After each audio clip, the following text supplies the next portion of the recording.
नमस्कार मित्रांनो, तर आज आहे 10 लाखापासून 20 लाख बनवण्याचा दिवस पहिला. तर आपण निफ्टीचा ऑप्शन बाय केलेला आहे 24,200 पुट. तर या ट्रेडमध्ये आपला 60 पॉईंटचा टार्गेट असणार आहे, 10 पॉईंटची एस एल असणार आहे. टार्गेटजवळ मार्केट पोहोचतात आपण एस एल ट्रेलिंग करायला सुरुवात करतो.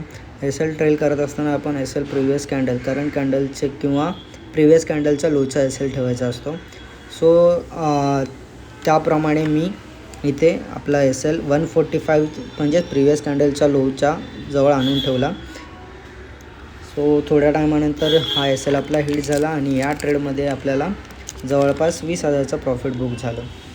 आणि नंतरच जस्ट थोड्या टायमानंतर मी मार्केट बघत असताना मला एक आपला सेटअप मार्केटमध्ये तयार होताना दिसला. सो हा ट्रेड मी पेपर ट्रेडिंगमध्ये न घेता फक्त ग्रोच्या चार्टवरती लॉंग पोझिशन घेऊन सोडून दिला. सो तुम्ही बघू शकता या ट्रेडमध्ये सुद्धा आपल्याला इथे टार्गेट हिट होताना दिसतं आहे. सो आजचा दिवस आपण इथेच एंड करूया 20,000च्या प्रॉफिटवरती. भेटूया उद्याच्याच अशाच एखाद्या चांगल्या ट्रेडमध्ये. तोपर्यंत बाय बाय, गुड